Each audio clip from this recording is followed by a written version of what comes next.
Well, it's that time of the week where we chat to the wonderful Brett and Kate Ryan from Focus on the Family Australia. Good morning, lovelies. Oh, nice necklace, Good Kate. morning. Look at that. See, I'm observant. Look, love it.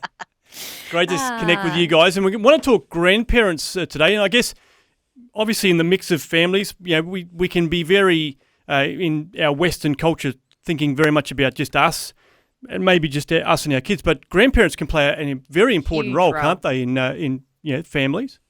Absolutely. I mean, unfortunately, in our culture, our Western culture, is that we don't honor the grandparents as much as some other Europeans or other Asian cultures, that they really do honor those who have gone before, the maturity, the experience, the expertise that they bring.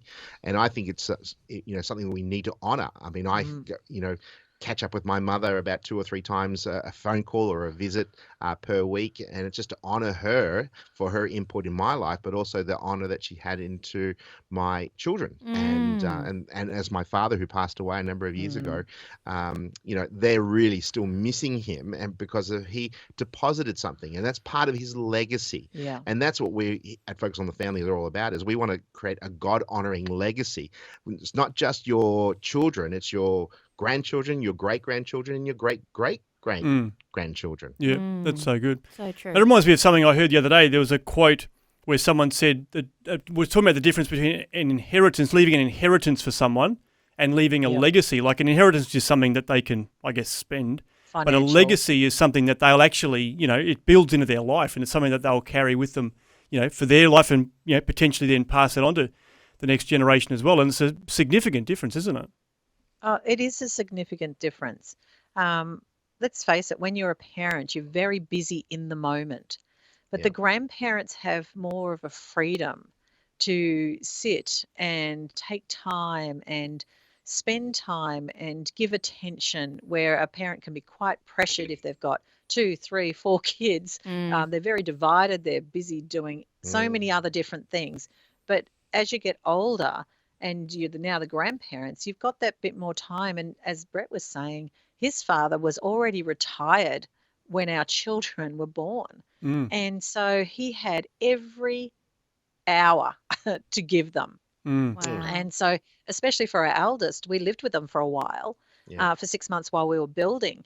And the time they spent together was the time that cemented them. They did everything together. Our son was out in the yard chipper chopping with him and digging for worms, and Pa, the way he spoke about Pa was just with reverence. Yeah, that's wonderful. It was just Pa.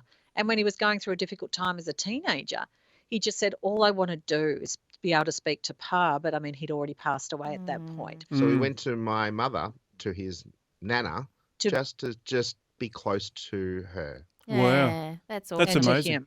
That's so good. Yes. So you can't underestimate the importance of a grandparent sitting, just talking about life. We don't have the same role as a parent. We're not raising the children. We're in a supportive role. And we're in an encouragement role. Yeah. And that's the thing. It's a fine line, because you have life experience and some expertise, and you've got some runs on the board, and we're living that at the moment. Our son and daughter-in-law have moved in with us for a couple of For 5 months. and we've got our 2 grandchildren, and we can see things that we go, we could do that a little differently, but we don't impose ourselves. We might even say, hey, have you considered? And if they say no, we're okay, we go, well, we're going to back off.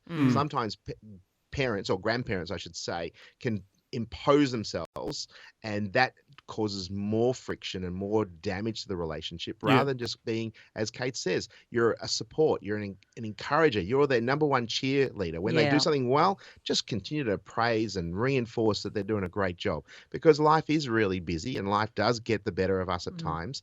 And that's the beauty of being a grandparent, is that we can come alongside and just be that practical support at times. And this is not to say that in your own home you don't have rules. So we have rules.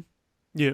So things like jumping on the furniture, that's a no-go. So, you can have rules for your own home around your expectations of your grandchildren. They don't get away with everything. No, they don't get away with everything. But I'm talking about you're not parenting them. No. Yeah.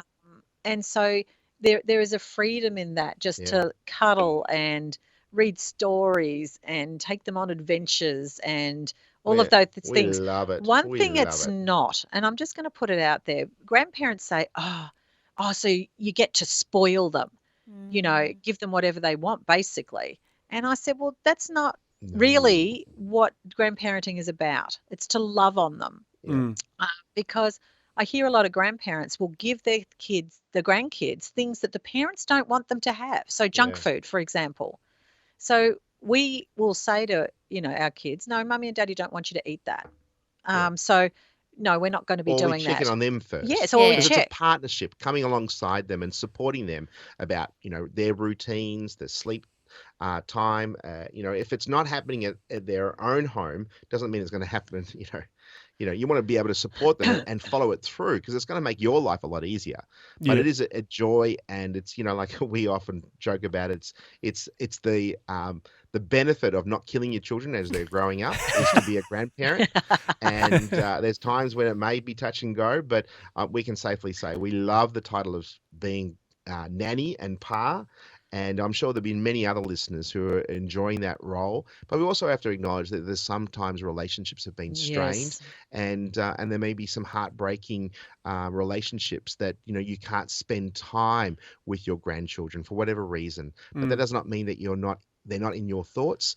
And we'd encourage you to continue to pray for your grandchildren, pray for your children for whatever reason, and maybe even buy them, write them a card. You may not be able to Oh deliver my it for gosh. whatever reason, and then Yes. they keep it. And then if as the years go by, in years to come, and relationships are restored, you can actually say, hey, these are the cards for your birthday. These are the cards for Christmas. This is a gift I was going to give you.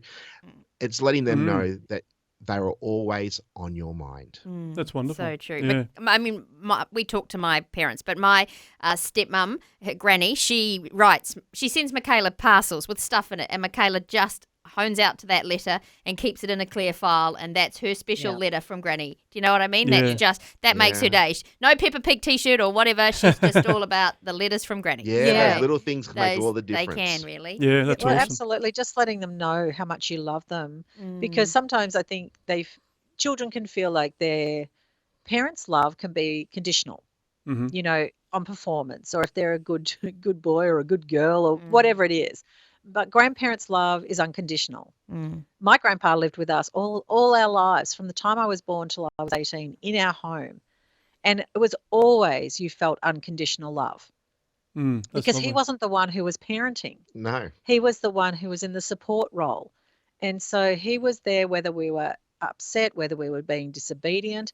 And, we'd run to him if our parents were disciplining us or whatever.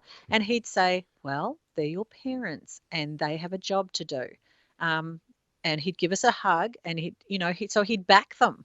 But he wouldn't, it's not his role to enforce it. And it wouldn't be to undermine their authority. No, Yeah, that's right. that's great. And we have to respect our kids and what they want. So we were looking after our newest grandbaby the other day. Oh, And that was very cool. yeah, very cool, Very because she's only cool. 3 months old, and they were just going out for dinner. Wow. And so we got to look after her, and we said, oh, look, why don't we go for a walk? And then I went, no, because, when they know that you're in the house, that the baby's safe and, there's a new little born. But if you go out, Oh, yeah. there's unexpected. So I Uncharted. said, no, let's contact them and ask. And ask The permission. respect. Yeah. That's good. And That's so lovely. they came actually back with, yeah, that's totally fine, but could you do this, this, and this? So they had requests. Now, if we'd just gone, Yeah. they would have felt ridden over. Yeah. Yeah. And so we need to respect the parents of our grandchildren. That's great. And honour them and say that we're there to support them. We're not going to override them. It's just not our job to do that. Excellent. Just like when our children get married, we don't tell them how to run their marriage. When they're parenting, we don't tell them how to parent unless they ask for help, or we see something and say, could we give you some advice? And if they say no, then back off and just excellent. pray. That's So great. true. Some great tips there, something to aspire to for those that maybe are yet to be or already grandparents. I really appreciate your input this week, guys, and we look forward to chatting again next week. Yeah, lovely. More than welcome. Bye-bye.